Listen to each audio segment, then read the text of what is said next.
This is Saul and the Witch of Endor. It was painted in 1526 by Jacob Cornelisz von Oostsanen. Now I saw this in person at the Rijksmuseum and was inspired by the chaotic composition, the story behind it, and this little guy right here in the corner. Welcome to Conjured Craft. My name is Taryn. Let's get started.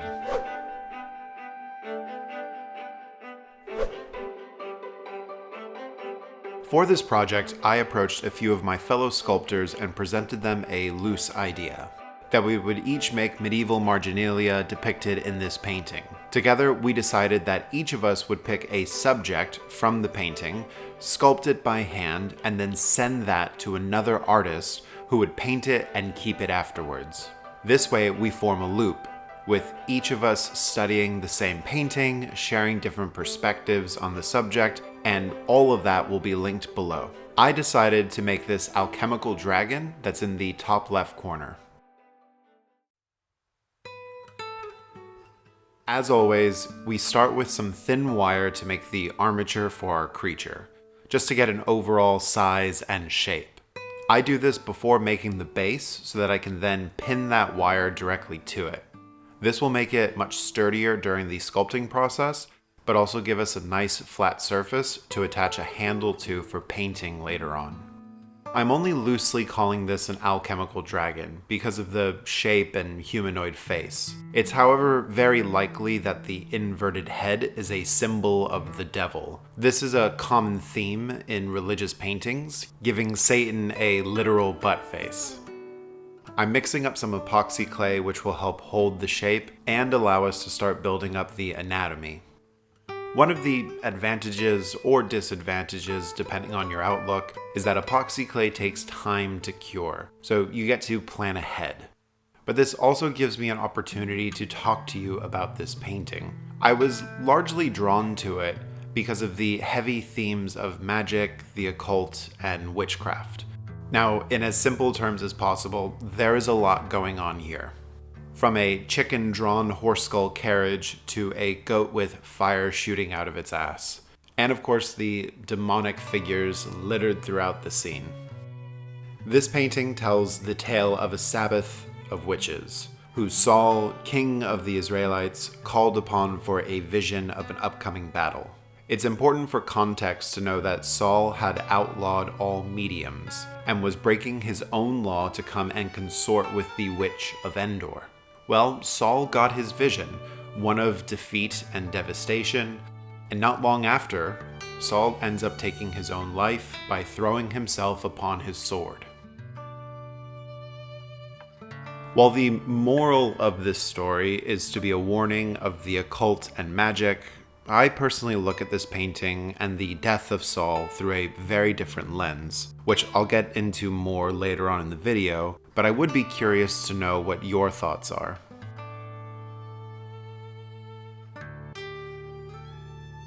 With the main body of our creature now done, I take my time building up the forms for the humanoid face. I'm trying to mimic that style of medieval painters who illustrate infants as small, muscular old men. There's a lot of room to play here when interpreting the details from the original painting. There is, however, no mistaking the feathered wings. So after making some supports to hold the shape, I'm going to take my time and individually sculpt every single row of feathers to build up the mass.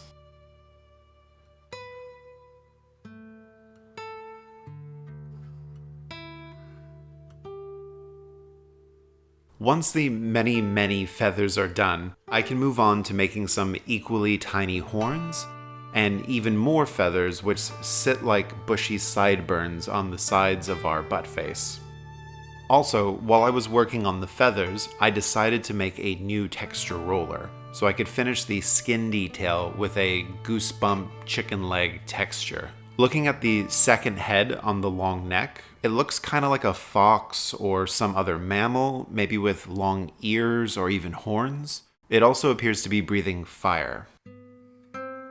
The term dragon gets thrown around quite a lot in this period, but I think it's a fair logical leap. that the artist was trying to portray some kind of little dragonoid figure. So to challenge myself even further, I'm going to take inspiration from another image that I found while researching medieval dragons. This is an illustration by Friedrich Bertuch, who has this boar-headed dragon, which is an animal I've never sculpted and gives us yet another texture to cram into this tiny miniature.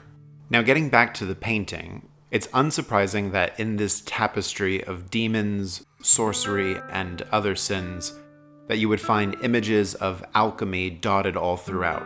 As with witchcraft, alchemists have also had their fair share of critics, although no one was really hunting them down quite the same way. Besides our pseudo-alchemy dragon, you can also find a few alchemical symbols dotted throughout the painting. There's also the obvious overlap of a witch casting a spell and an alchemist burning components to create an otherworldly effect. These elements, along with the pagan symbols of cups and staves, owls next to the witch casting, and this multi-horned metal-looking goat, this painting becomes a sort of Where's Wally for immoral symbols, like pie. I find the comparison of these two subjects very interesting. Witchcraft has largely been used as a scapegoat throughout history for people who need to explain tragedy, loss, and just have someone to blame. Alchemy, while being similar in its practice, was considered a more noble pursuit instead. And there is a part of me that wonders if the promise of turning lead into gold had anything to do with that. Either way, I find both of these equally interesting as a history enthusiast, and they have deeply influenced my hobby, as you can tell by my attempts to make my desk look like an artificer's workshop or a hag's hut. While I've never sculpted a boar, and I'm not very confident on making fur, I'm just carefully carving into the clay, while looking at references of other miniatures, and just trying to copy the effect that I see with my eye. Speaking of copies, I noticed while researching that Jakob's interpretation of this story is one of the oldest, if not the first. But it's had plenty of company since then. While the counterparts also have a theme of condemning witchery, none of the other examples I could find have the same elements of the Sabbath. They focus on Saul's downfall, which is barely a footnote in Jakob's portrayal. The witch is usually understated and fully clothed, and no one else seems to have an army of demons raining down from the sky. The part of me that loves to wildly speculate wants to know if these tamer portrayals are almost trying to make up for the turmoil of Jakob's painting. The original painting from 1526 is sort of like the DARE program from the 90s. It was intended to be a warning about witchcraft and to dissuade people from it, but all it's done is show me what witches are and how to find them. In our contemporary lens, the painting shows a powerful, wizened matriarch essentially resisting a prejudiced authority, and in the end, the tyrant dies, the witch lives, and every manner of weirdos comes to a party. I'm obviously glossing over some detail here, but I imagine it would have been pretty cool to be a fly on the wall, or maybe a dragon on the arch, overhearing this Sabbath.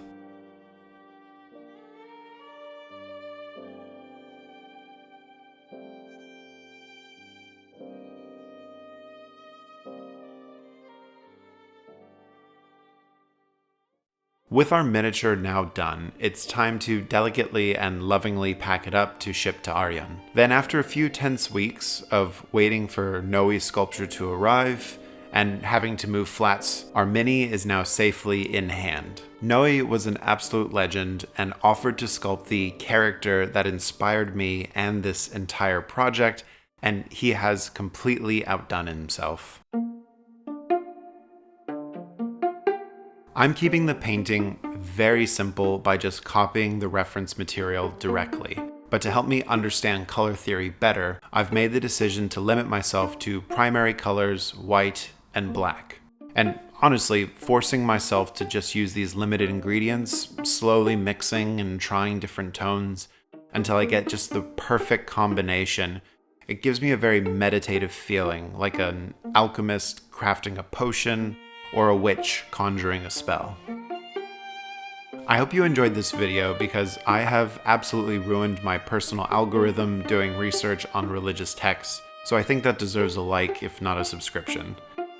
If you want to see how my dragon gets painted up, or how our little bird friend was made, check out the playlist, which I have linked everywhere. If you like this video or anything else that I've made in the past, please consider supporting me on Patreon and joining the Coven. Thank you for joining me on this weird journey, and a special thank you to Aryan and Noe for putting up with my shenanigans. Until next time, I'll see you soon.